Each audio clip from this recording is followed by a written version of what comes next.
Beaucoup lisent l'Ancien Testament comme une suite d'histoires anciennes, mais peu y découvrent la clé secrète qui relie chaque page à leur propre vie. Et si derrière chaque combat, chaque exil, chaque larme, se cachait en réalité un message pour toi, aujourd'hui? Les générations passées ont vu des merveilles et des tragédies, mais chaque événement portait une trace invisible. La main de Dieu, écrivant un plan plus vaste. Un plan qui ne parle pas seulement d'Israël, mais de ton histoire personnelle, de tes luttes, de tes promesses inachevées. Peut-être que tu t'es déjà demandé, pourquoi tant de souffrances? Pourquoi ces silences de Dieu? L'Ancien Testament répond à ces questions, non comme un livre poussiéreux, mais comme une révélation vivante. Il raconte comment la lumière traverse les ténèbres, comment la grâce survit aux fautes, et comment un espoir indestructible se prépare. Ce voyage n'est pas une leçon d'histoire, c'est une traversée spirituelle. À chaque étape, tu découvriras que les erreurs, les victoires et les chutes d'Israël sont un miroir de nos propres vies. Et si tu écoutes attentivement, tu entendras peut-être ce murmure sacré, la promesse que Dieu n'a jamais abandonné son peuple et qu'il ne t'abandonnera pas non plus. Avant le premier lever du soleil, avant même qu'un souffle humain n'habite la terre, Dieu était déjà là. Éternel, sans commencement ni fin, il se tient comme la source de toute chose. Ce mystère, difficile à saisir pour nos esprits limités, est pourtant la racine de notre existence. Rien de ce qui respire ou brille n'aurait vu le jour sans lui. Et c'est dans ce silence absolu que sa parole a résonné, que la lumière soit. Alors naquirent les cieux et la terre, non comme une simple mécanique, mais comme une œuvre d'art façonnée par l'amour. Chaque étoile devint une lampe suspendue dans la nuit, chaque fleur une note de sa mélodie créatrice. La nature entière est un livre ouvert, écrit par la main de l'Éternel, où l'on peut lire sa puissance et sa tendresse. Et pourtant, ce décor grandiose n'était pas complet sans l'homme. Dieu façonna alors l'être humain à son image. Non pas une copie matérielle, mais une empreinte spirituelle.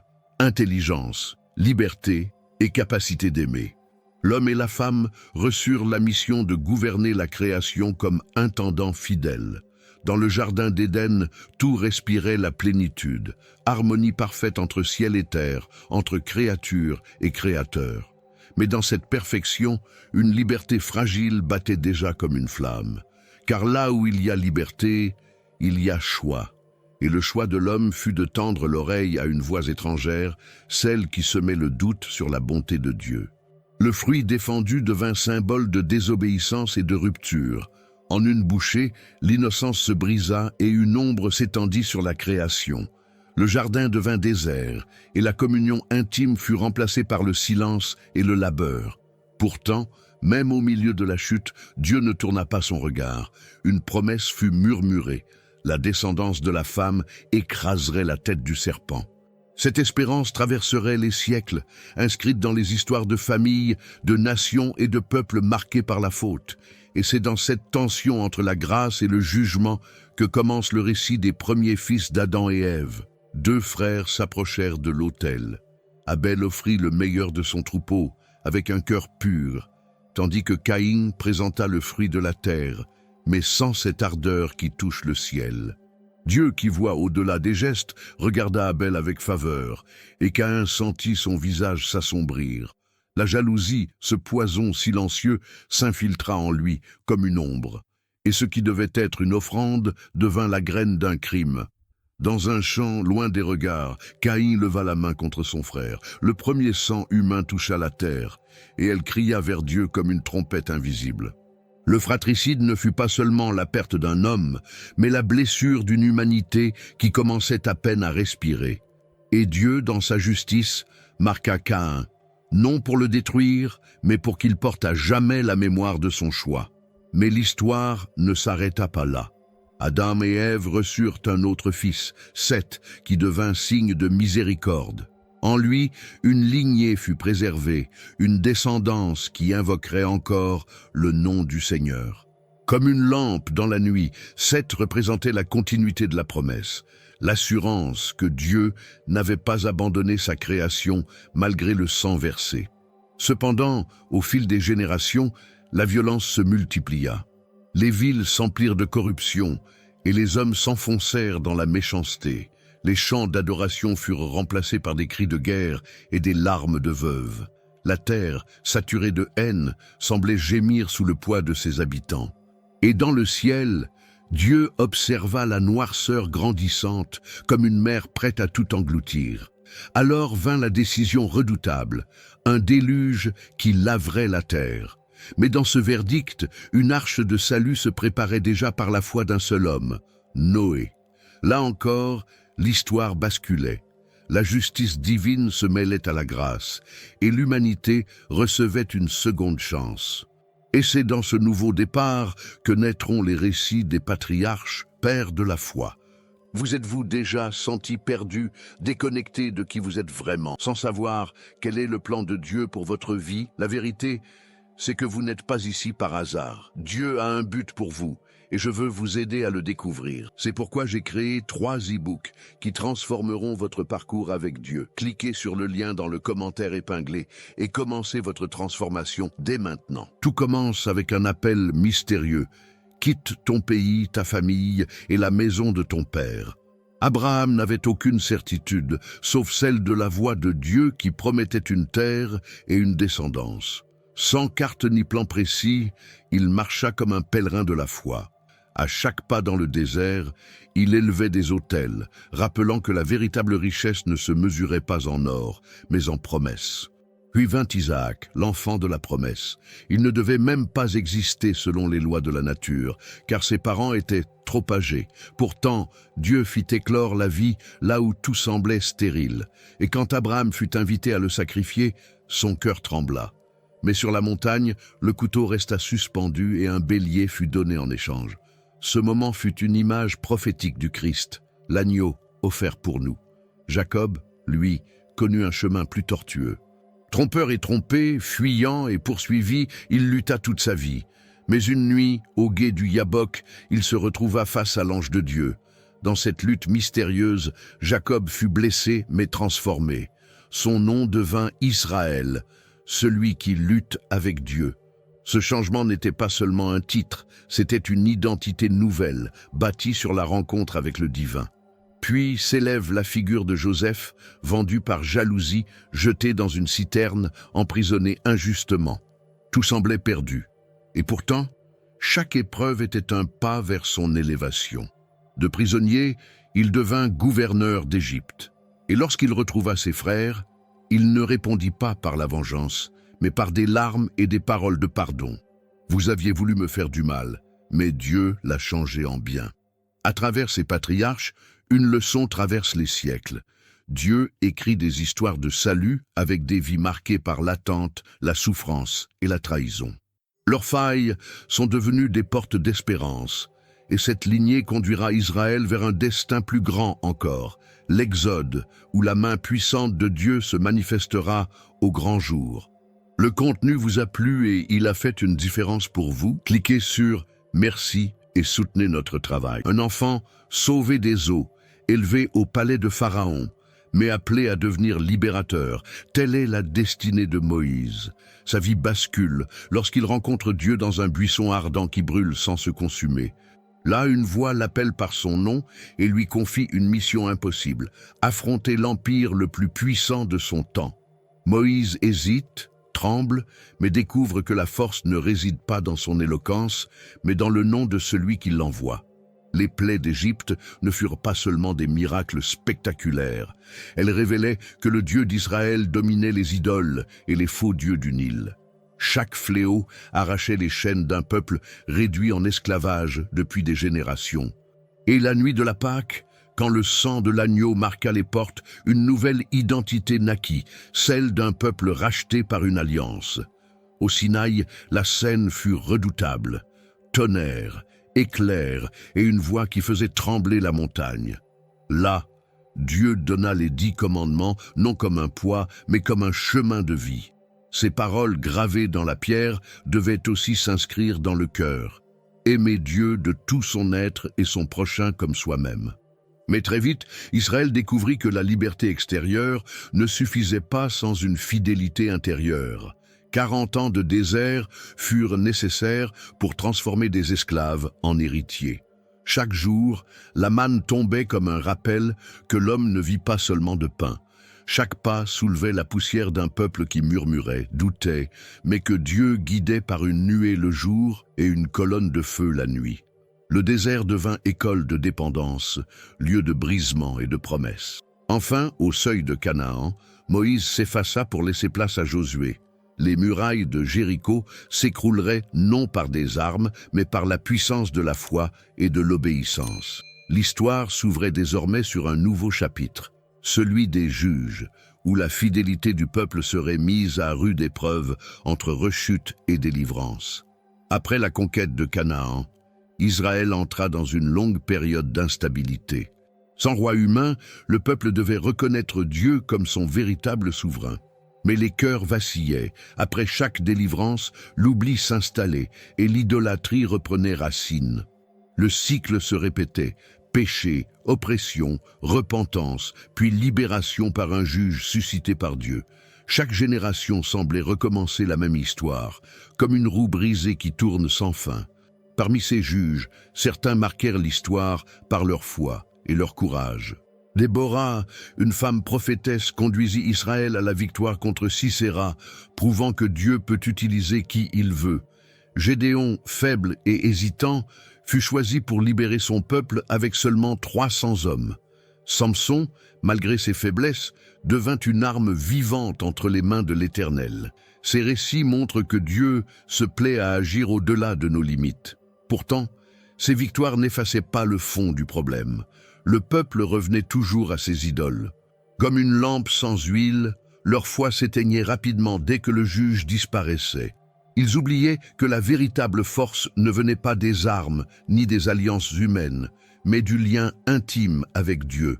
Et chaque fois que ce lien se rompait, l'ennemi reprenait le dessus. C'est dans ce contexte que s'élève Samuel, dernier des juges, consacré dès son enfance par la prière de sa mère, Anne. Sa vie entière devint un rappel que Dieu écoute les cœurs sincères. Par lui, Israël comprit que la solution n'était pas seulement militaire, mais spirituelle.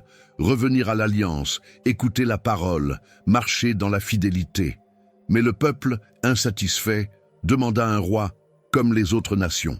Ce désir allait ouvrir un nouveau chapitre, lourd de conséquences. La monarchie unie, avec ses triomphes éclatants et ses chutes tragiques. Et c'est ici que commence l'histoire de Saül, de David et de Salomon. Le premier roi d'Israël, Saül, fut choisi alors qu'il se cachait parmi les bagages, preuve d'une humilité timide. Mais cette modestie initiale se transforma peu à peu en orgueil et en désobéissance. Refusant d'attendre les directives de Dieu, il prit les rênes à sa manière. Sa royauté, commencée dans la faveur, s'acheva dans la rébellion et la déchéance.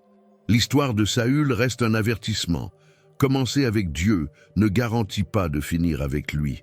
À l'opposé, David, simple berger oublié derrière les troupeaux, fut appelé comme homme selon le cœur de Dieu. Ses mains jouaient la harpe pour apaiser les tourments de Saül, mais ces mêmes mains terrassèrent Goliath, armé d'une simple fronde. Roi guerrier, poète et pécheur, David connut les sommets de la gloire et les abîmes du remords. Son psaume de repentir résonne encore comme un cri intemporel. « Crée en moi un cœur pur, ô Dieu ». Puis vint Salomon, fils de David et de Bathsheba. À son début, il demanda la sagesse au lieu de richesse ou de vengeance, et Dieu l'exauça abondamment. Son règne resplendit de prospérité et de paix. Le temple, chef-d'œuvre spirituel et architectural, devint le symbole de l'alliance entre Dieu et son peuple. Les nations affluaient pour écouter sa sagesse, et son nom brillait dans le monde antique. Mais la lumière de Salomon s'assombrit à cause de ses nombreuses alliances avec des femmes étrangères. Ses palais abritaient des idoles, et son cœur se détourna du Seigneur. L'homme le plus sage du monde fut piégé par son propre désir, prouvant que l'intelligence sans fidélité conduit à la ruine. Ainsi, la grandeur d'Israël se fissura à l'intérieur même de son trône. Pourtant, c'est à cette époque que furent rédigés des trésors éternels, les Proverbes, l'Ecclésiaste, le cantique des cantiques, des paroles qui traversent les siècles comme une lampe allumée au milieu de la nuit. Mais bientôt, l'unité fragile du royaume se briserait. L'héritage de Salomon allait ouvrir la voie à la division et avec elle, à l'entrée des prophètes. Après la mort de Salomon, l'or du temple et la gloire de Jérusalem ne suffirent pas à préserver l'unité. Roboam, son fils, écouta les jeunes conseillers au lieu des sages et le royaume se divisa, Israël au nord, Juda au sud. Ce schisme ne fut pas seulement politique, il reflétait une rupture spirituelle. Le peuple, au lieu de se tourner vers Dieu, érigea de nouveaux autels, des veaux d'or, comme si l'histoire de l'Exode avait été effacée de leur mémoire. Les prophètes surgirent alors comme des trompettes dans le désert. Émos dénonça l'injustice qui écrasait les pauvres. Osée parla d'un amour trahi mais toujours fidèle. Élie affronta les prophètes de Baal sur le mont Carmel. Ces voix n'étaient pas populaires, mais elles rappelaient que la vraie force d'Israël ne reposait pas sur ses armées, mais sur son alliance avec Dieu. Chaque oracle était une invitation à revenir avant que le jugement ne tombe. La Syrie devint l'instrument de ce jugement.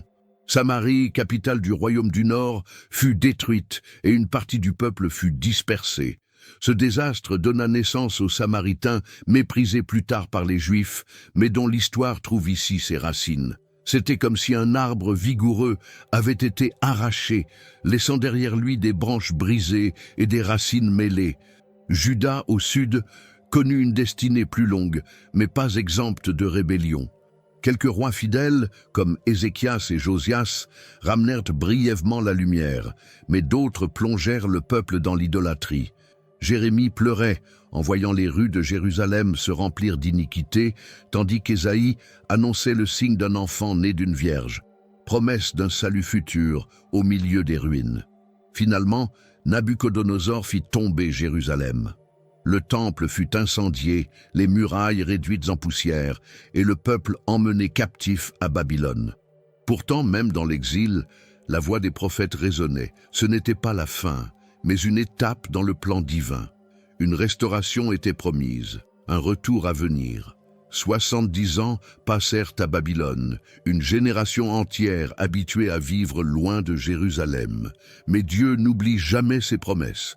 Par la bouche du prophète Ésaïe, il avait annoncé qu'un roi païen, Cyrus de Perse, serait l'instrument de la libération. Et contre toute logique politique, Cyrus proclama le retour des exilés et autorisa la reconstruction du temple. Comme un réveil après un long sommeil, l'espérance reprit souffle. 3 grands retours marquèrent cette période. Zorobabel mena le premier groupe pour rebâtir l'autel et poser les fondations du temple. Esdras arriva ensuite, rappelant au peuple l'importance de la loi, car un bâtiment sacré sans fidélité n'est qu'une coquille vide. Enfin, Néhémie reconstruisit les murailles de Jérusalem, preuve que la sécurité physique ne valait rien sans un cœur protégé par la parole de Dieu. Mais cette restauration ne fut pas sans obstacle. Les adversaires se moquaient, les mains se lassaient et le découragement menaçait. C'est alors qu'intervinrent les prophètes Agé et Zacharie. Leurs paroles retentissaient comme des coups de marteau spirituel. « Fortifiez vos mains. Ce n'est ni par la force ni par la puissance, mais par mon esprit, dit le Seigneur. » Leur voix redonna au peuple le courage de terminer l'œuvre. Toutefois, malgré ce réveil, le temps révéla de nouvelles fissures. Le zèle initial céda place à l'indifférence. Les prêtres offraient des sacrifices imparfaits, les familles se déchiraient, et la ferveur s'éteignait peu à peu. Le prophète Malachie fut envoyé pour dénoncer cette tiédeur, appelant à revenir de tout son cœur à l'alliance. Ses paroles résonnaient comme une dernière alerte avant un long silence. Ce silence dura 4 siècles, 400 ans où aucun prophète ne se leva, où le ciel semblait fermé. Mais dans cette attente pesante, l'espérance du Messie grandissait comme une flamme protégée dans l'ombre. Et c'est dans ces années obscures, marquées par dominations étrangères et révoltes, que l'histoire entre dans la période intertestamentaire. Après Malachie, plus aucun prophète ne s'éleva. Pendant 400 ans, le ciel sembla muet, et Israël apprit à vivre avec ce silence. Mais ce silence n'était pas vide, il préparait un théâtre spirituel et politique pour l'arrivée du Messie. Dans les synagogues, les Écritures furent lues avec plus de ferveur, et la traduction grecque de la Septante rendit la parole accessible à des peuples entiers. Comme une semence enfouie sous terre, la promesse continuait de croître en secret. Les Perses d'abord laissèrent Israël pratiquer sa foi, mais bientôt les Grecs prirent le relais. Alexandre le Grand apporta la langue et la culture hellénistique qui imprégna jusqu'aux rues de Jérusalem.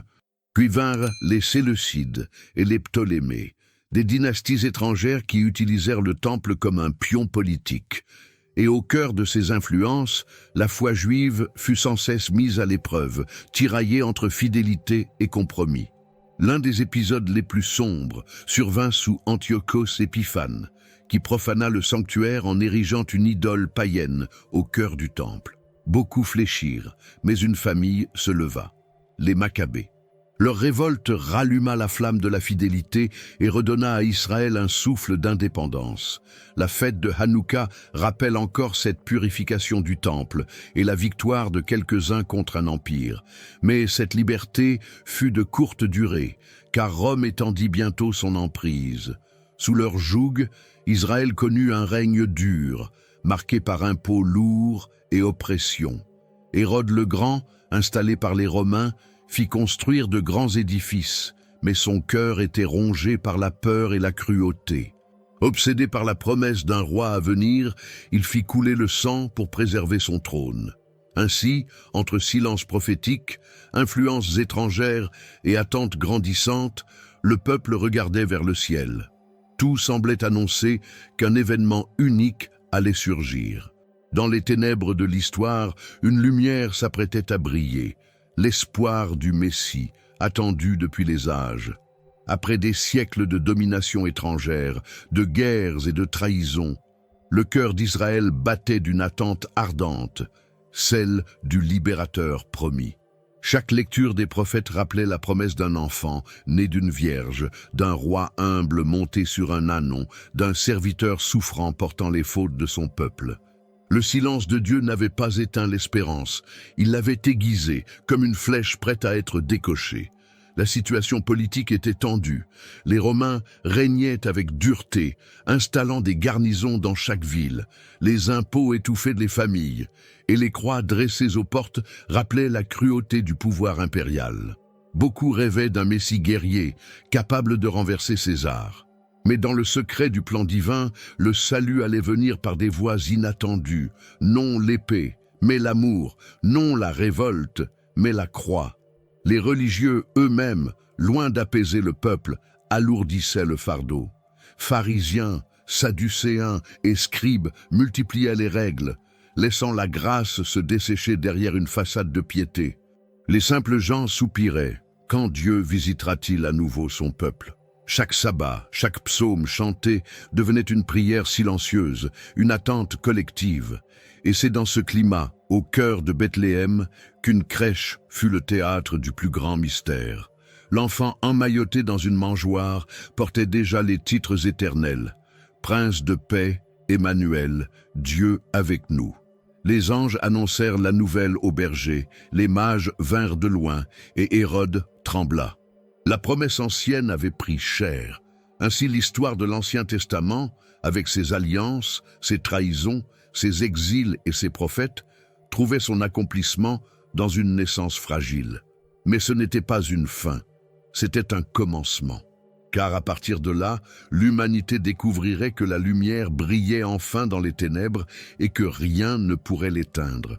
L'histoire que tu viens de parcourir n'est pas seulement celle d'un peuple ancien, elle est aussi la tienne. Chaque promesse, chaque chute, chaque délivrance raconte que Dieu agit encore aujourd'hui. La vraie question est, lui permettras-tu d'écrire la suite de ton histoire ? Regarde Abraham, il a quitté ses certitudes pour marcher dans l'inconnu. Et toi, oseras-tu quitter tes sécurités pour suivre sa voie ? Regarde Moïse, il s'est tenu devant Pharaon avec la seule force du nom de Dieu.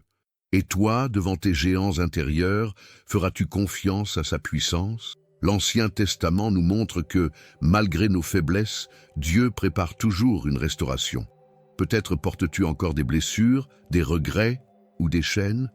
Mais si tu tournes ton cœur vers lui, ce désert peut devenir un lieu de rencontre et d'espérance. Alors laisse cette histoire t'interpeller. Ne lis pas ces récits comme un passé figé, mais comme une prophétie pour ton présent. Demande-toi, qu'est-ce que Dieu veut reconstruire en moi? Quelle promesse ancienne attend encore de s'accomplir dans ma vie? Si ce message a touché ton cœur, abonne-toi à cette chaîne et active les notifications, car chaque vidéo est une nouvelle étape de ce voyage spirituel, une invitation à découvrir plus profondément la vérité et l'amour de Dieu. N'oublie pas, l'histoire continue et tu en fais partie.